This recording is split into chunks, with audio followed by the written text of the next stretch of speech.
Olá a todos. Hoje nós vamos continuar falando sobre este livro aqui, certo?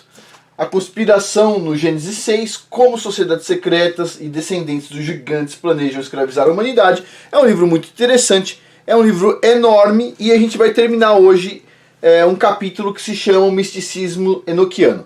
Embora eu esteja seguindo alguns capítulos aqui, etc. tal, os vídeos eles são independentes. Ou seja, se não assistiu a parte 1, não tem problema, a parte 2 é totalmente independente, é tanta informação que você não precisa seguir uma ordem lógica, ok? Ou seja, todos os vídeos são independentes, todos os capítulos são independentes. É lógico, se você estiver acompanhando outros vídeos, melhor, mas é independente. Até o momento, a gente só está esquentando.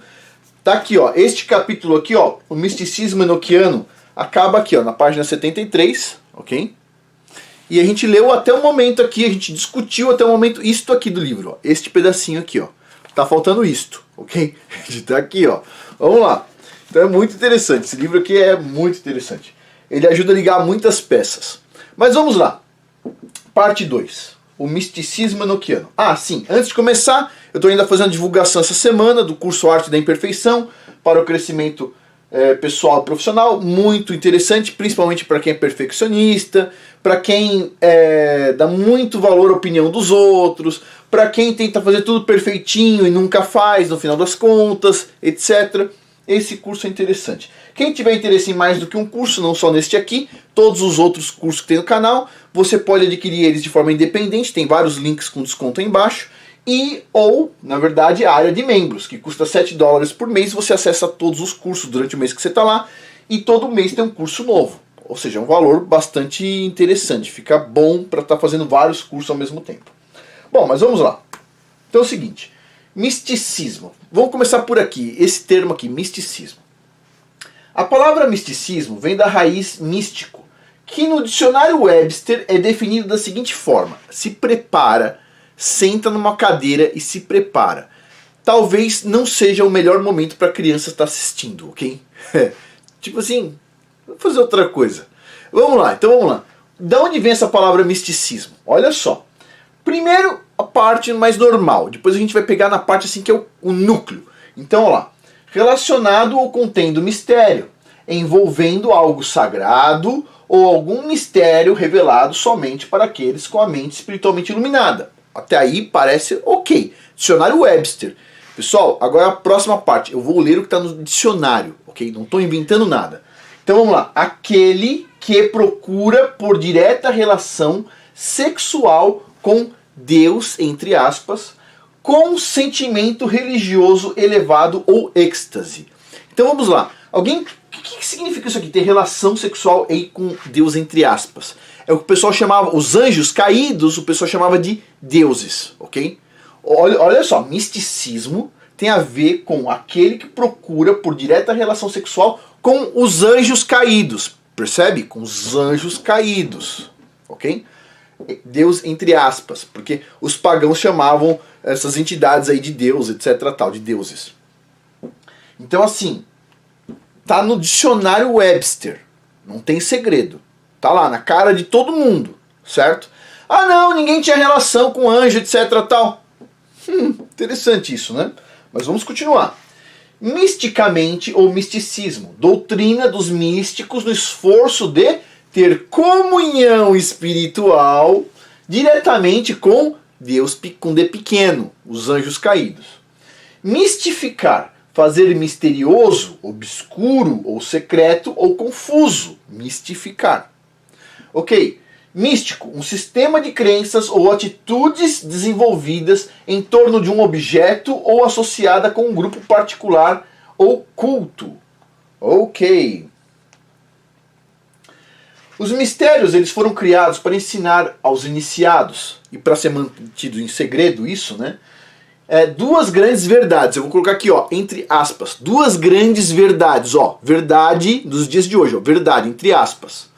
Duas grandes verdades, junto com as 7 ciências sagradas e o conhecimento ilícito dos céus, nos quais eles devem manter afastados das massas. As duas verdades, de novo, entre aspas, estou deixando bem claro aqui, ó, são unicidade com Deus, com D pequeno, ok? E imortalidade da alma na vida futura. As explicações dessas duas verdades são bem simples e consistentes com a definição de misticismo e panteísmo. Então vamos lá. A primeira verdade é a unicidade com Deus, com D pequeno. Não é, são os deuses aí que na verdade são os anjos caídos, ok? Com Deus representada pelo quê? Pelo olho que vê, ou o olho de Osíris, que está aqui na nota de $1. Esse olho é conhecido alegoricamente como o Deus Sol, com D pequeno, Deus, tá? D pequeno. É um símbolo do Deus oculto, o arquiteto do universo. Ok, tá aqui na nota de $. Pois bem, tô falando alguma coisa dentro da minha mente, achismo, etc, tal? Não, tô aqui simplesmente, ops, tá de ponta cabeça, passando o trabalho deste livro aqui que é muito interessante, tá muito bem escrito. Vamos lá. A segunda verdade, a imortalidade da alma, é comumente conhecida como reencarnação, claro. O indivíduo é uma parte evolucionária da divindade e eventualmente essa pessoa se juntará ao panteão dos deuses. Pois bem, esses princípios são temas comuns nas religiões panteístas, hinduísmo e misticismo celta. Então, basicamente, a pessoa vai evoluindo e ela pode evoluir até se tornar um deus lá no panteão que nem tem no Capitólio, nos Estados Unidos, onde tem os presidentes lá que já viraram quase deuses, certo? Pois bem, então, na visão panteísta dos caras, não tem nada a ver com a minha, ok? Vamos tentar entender aqui a visão dos loucos. Essas religiões místicas geralmente quebram a evolução espiritual, quebram a evolução do espiritual em três partes, conhecidos como degraus. E o terceiro nível é conhecido como perfeição, onde todos os mistérios são completamente revelados. O iniciado aprende mais verdades enquanto ele vai escalando esse zigurate espiritual, ou seja, ele avança na sociedade secreta. A maioria das vertentes da maçonaria moderna, como a escocesa, subdivide esses três níveis em 33 degraus. Estou falando o que está escrito no livro, certo? 33 degraus. Todo mundo sabe que o grau da maçonaria vai ter 33, que o pessoal diz assim, na escala Fahrenheit, o ponto de congelamento do gelo, abaixo de 32 você está congelado, está sólido. E com 33 graus é quando você torna o sólido, então líquido, fluido, etc. Tal. Bom, vamos lá. Somente a vertente inglesa mantém os três níveis intactos. Ok. E é assim que essas religiões de mistérios têm espalhado então o conhecimento corrompido dos céus ao longo dos séculos. Um grande esforço de juntar todas essas religiões místicas e organizações de nossa era moderna já não está muito longe de se concretizar. Ele escreveu este livro aqui em 1992, ok? Então vamos lá.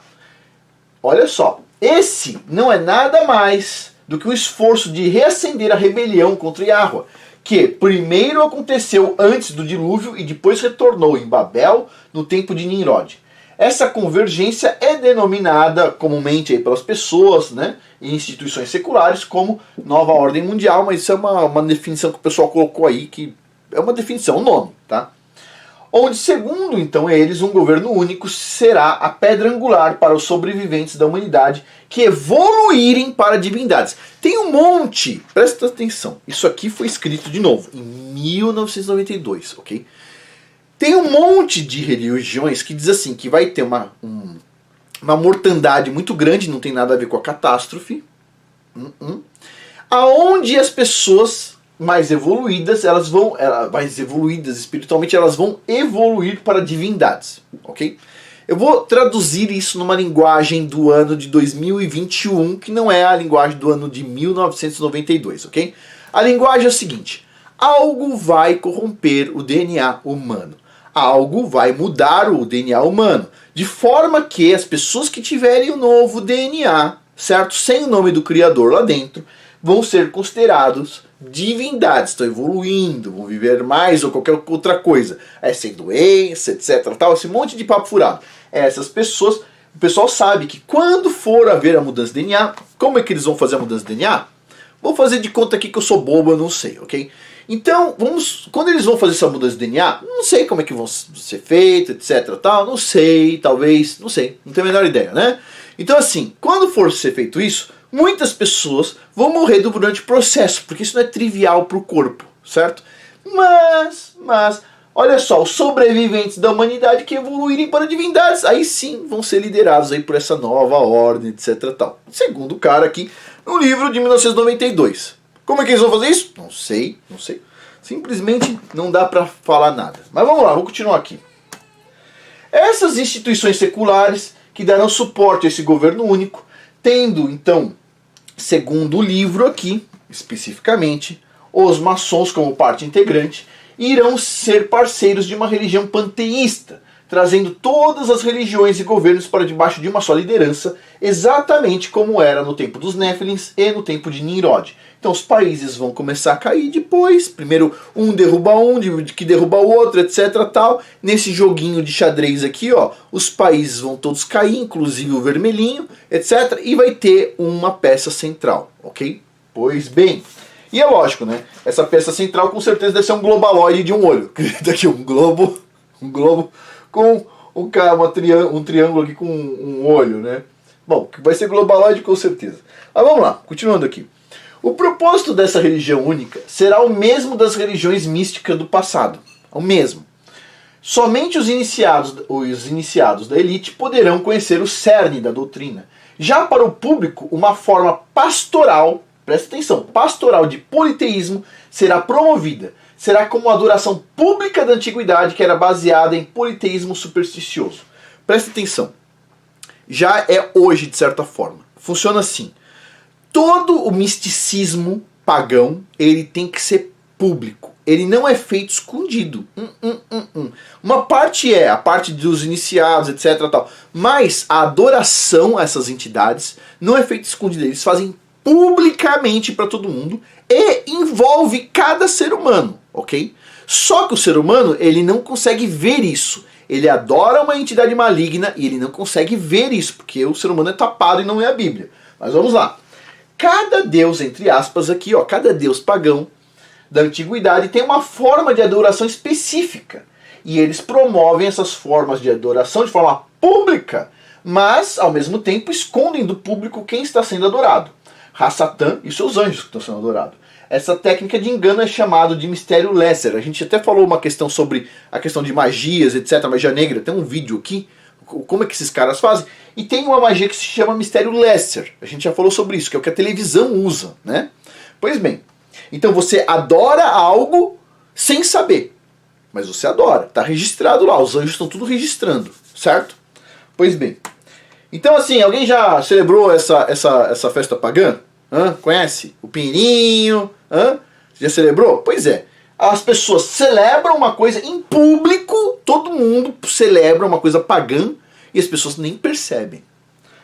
Alguém já celebrou isso aqui? Olha só, o pai e a mãe ensinando as crianças. Já celebrou uma coisa dessa aqui? Halloween? Pois é, as pessoas fazem em público, porque tem que ser em público, mas nem sabe do que se trata. Certo? Pergunta pra pessoa, o que se trata esse troço aí? As pessoas não sabem, não, é de doce, é de tocar campainha e pedir doce. Coelhinho da Páscoa, coelhinho que bota ovo. Vai ver aí no livro de biologia quantos coelhos botam ovo. Vai ver. É científico, com certeza, vai ver. Isso aqui é pagão, certo? Quem aí compra o ovinho de Páscoa para as crianças? Mas é chocolate, é gostoso, Afonso. O outro chocolate não é bom, tem que ser em forma de ovo. Claro que tem. Sei. Dia dos namorados, ou no caso aqui, Valentine's Day. E aí? Como é que é isso aí? Estão adorando o que exatamente? Você sabe? Não sabe. O que eu sei é, isso aqui, por exemplo, nem é feriado, certo? Valentine's Day ou Dia dos Namorados aí não é feriado que eu saiba. Pois bem, mesmo assim as pessoas cumprem os rituais direitinho. Quando eu venho aqui falar das festas bíblicas, vem um monte de gente com pedra. Aqui, ó, festa bíblica nada. Yom Kippur não pode falar de Yom Kippur, não pode, Kippurim, não pode falar de Yom Teruah, não pode falar de nenhuma festa bíblica, ninguém cumpre absolutamente nada do que está escrito na Bíblia. Todo mundo carrega a Bíblia embaixo do braço, sei lá, acho que é para segurar o braço da pessoa, porque tipo assim, não serve mais para nada, as pessoas não leem. Não celebram uma festa bíblica, uma festa bíblica, nada, zero bola, certo? Afonso, quando que as festas bíblicas... Pessoal, quem tiver inscrito na lista de e-mails, eu vou mandar as datas para todo mundo, ok? Mas tem as datas direitinho, todo ano muda um pouco, com o calendário romano aí muda um pouco. Mas, eu vou estar mandando para vocês. As pessoas não gostam de observar festa bíblica. As pessoas odeiam.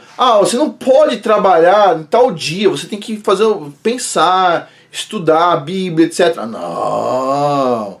Aí todo mundo tem ódio das festas bíblicas. Chega no dia dos namorados. Agora tá tudo bem. Exato. Ano Novo. Pô, mega festa pagã. Mega festa pagã. Todo mundo ama. Todo mundo segue todas as festas pagãs. Ninguém trabalha no Ano Novo, ninguém trabalha no Natal, ninguém trabalha em nenhuma festa pagã. Chega na festa do Criador e fala o seguinte, tal dia não pode trabalhar. Aí não, como é que eu vou ganhar meu dinheiro? Ninguém pensa isso no Natal, ninguém pensa isso na Páscoa, ninguém pensa isso em nenhuma festa. Quando chega a festa do Criador, não, agora se eu não trabalhar esse dia, minha família passa fome. Todas as outras festas o cara pode não trabalhar, percebe? Interessante, só uma observação aqui, né? Continuando. A ilusão vem de todas as formas, assim como foi no passado. Ela vem para enganar as pessoas e afastá-la do verdadeiro Criador dos céus e da terra, Yahweh Tsevaot, fazendo-as adorar o Ra-Satã e seus anjos rebeldes. Né? Olha só, na Bíblia, verdadeiro nome, o nome do Ra-Satã não está lá como Lúcifer, está com a tradução, que é a tradução que muitos estudiosos falam, que está correta, que é Rei Léo. E tem um filme agora que saiu com a capa, é um olho e chama Rei Léo. Que interessante. O Rei Léo, né? A sétima ciência sagrada é a astronomia, e a sua forma corrompida é conhecida como astrologia, ok? Que seria o estudo do movimento dos corpos celestes para determinar a sua suposta influência no destino da humanidade. Então vamos lá. Para quem está acompanhando lá no Patreon, a gente tem assim, a posição que a Lua está, na altura da Lua perante o horizonte, ela tem influência nas plantas, ela tem influência no clima, tem influência em várias coisas. Ok, a gente já falou sobre isso. Tem influência. Então você quer medir a altura da Lua. Só que de cada vez você está em uma topografia diferente, você está num lugar diferente. Então, assim os antigos eles usavam as estrelas como se fosse uma régua, uma escala, para falar se a Lua está mais baixo ou acima. Ó, tem as estrelas estão fixas, agora a Lua está nessa altura, agora a Lua está nessa outra altura. Então eles tinham como monitorar a altura da Lua especificamente, etc. Tal. Interessante. Ou seja, você usar as estrelas como uma escala, uma forma de medir coisas, posições. Agora, você usar a estrela para definir como vai ser sua vida, aí é outros mil. Você pode sim falar que uma pessoa, por exemplo, que nasce num dia mais frio, talvez tenha uma tendência, etc. Tal, mas não que as estrelas definem a vida da pessoa, certo? A astrologia era derivada da palavra de astrólogos que aparece em Isaías. Nesse trecho, os babilônicos são associados com observadores de estrelas, os quais eram astrólogos impotentes e prognosticadores, ou seja, faziam previsões mensais. A astrologia também é associada com mágicos, feiticeiros, caldeus e adivinhadores. De novo, os astrólogos eles são impotentes. O que isso significa? Significa que não adianta você vai lá e fala, tem aqui uma situação, isso aqui vai permitir você sabendo que vai ter essa situação difícil, você vai fazer isso assim, assado. Eles não sabem nada, simplesmente tipo assim, não sabem absolutamente nada. Bom, a astrologia ela assume que o verdadeiro criador Yahweh não controla a história, e sim que a história é governada pelos deuses, entre aspas, pagãos, que é revelado então pelo movimento, esses deuses são revelados pelo movimento das estrelas e dos planetas. Bom, a astrologia é um panteísmo para consumo público, para todo mundo. Você pode... Pessoal, vamos pegar um pouco aqui desse conhecimento aqui, vamos distribuir aqui para o pessoal se divertir um pouco. Só para profanar a Bíblia. Exato. Então a astrologia é um panteísmo para consumo público, levando as pessoas a crerem nesses falsos deuses associados com planetas. É uma idolatria designada para persuadir as pessoas a negar o poder do verdadeiro Criador dos céus e da terra, Yahweh Tsevaot, e reconhecer e adorar o falso, então, o falso poder do Ra-Satã e de seus anjos, que não tem poder nenhum, certo? Pois bem, não de verdade. Então a maçonaria, segundo diz o livro aqui, pessoal, eu sei que tem várias pessoas aí que assistem meu canal que são da maçonaria, pessoal, o que está escrito no livro eu não vou pular o que está escrito aqui, certo? A maçonaria, a teosofia, o gnosticismo, crenças da nova era, misticismos contemporâneos, são todas seduções pré-diluvianas. No fim dos tempos, haverão muitos sinais nos céus, e esses sinais serão usados pelos astrólogos para enganar as massas mundanas e incitá-las a uma nova rebelião contra o Criador, Yahweh, trazendo o julgamento então pelo fogo. Bom, pessoal, a gente termina aqui. Próximo capítulo, a grande ilusão. A grande ilusão. Lembre-se, todos esses vídeos são independentes. Você pode pular um ou outro, etc. Tudo que tem aqui nesse livro, por enquanto que eu estou lendo assim, a parte toda que eu li, muito, muito interessante. E assim, são capítulos independentes, mas são legais assim você montar algumas peças, tá? Então assim, não precisa ver todos os vídeos, mas são muito interessantes. E o próximo capítulo é a grande, então, ilusão. Bom, pessoal, assim, terminando, lembre-se, link abaixo, o curso Arte da Imperfeição. É um curso interessante para várias coisas. Lembre-se, nunca é o dia perfeito para fazer tal coisa. Mas é o dia, vai lá e faça, certo? Então assim, esse curso é para instigar o quê? Basicamente, o que eu quero... Qual a ideia deste curso aqui? É instigar as pessoas a agirem, a fazerem. Ah, Afonso, mas eu preciso de tal coisa. Vai lá e execute. Use sua criatividade, tenta fazer com o que você tem em mãos. Ah, mas eu não tenho todas as ferramentas. Você não tem todas as ferramentas? Se vira, ok? Você não tem a chave de fenda? Tenta usar uma faquinha, tenta usar uma pedra, se for o caso, não importa, mas tenta fazer. Ah, mas foi feito, mas ficou mais ou menos. Tá andando? Tá funcionando? Tá funcionando mais ou menos. Ah, tá funcionando? Beleza, então segue em frente, certo? O curso Arte da Imperfeição é sobre isso, é sobre sair da imobilização e ir para frente. Para isso, nesse curso aqui eu estou explicando várias vezes o que é a imperfeição, o que é a perfeição, quais são as palavras que estão associadas com a imperfeição, que são palavras boas, e quais são as palavras associadas com a perfeição, perfeccionismo do ser humano, que são palavras ruins, estão associadas de forma negativa. Então assim, é uma forma de mudar a forma de pensar, especificamente, e aí tem uma parte onde eu vou falar sobre a questão de exercícios que a gente pode estar fazendo para então estar aprendendo a trabalhar com a imperfeição do dia a dia.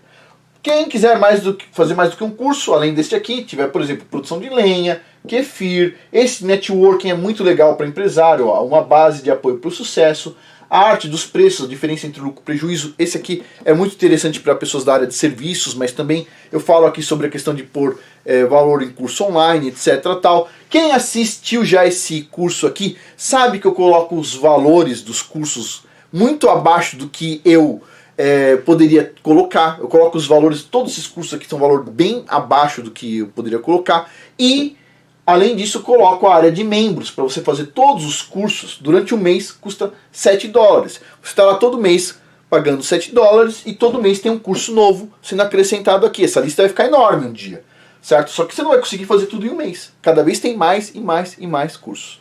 Bom, em breve eu vou estar pegando esses cursos todos e vou estar também colocando na Udemy, mas não vai ser tão legal, com um preço que nem tão legal que nem está aqui. Certo? A Udemy tem uma vantagem, ela tem a vantagem que ela aceita boleto, parece, ela aceita algumas outras formas de pagamento e ela está tudo em português.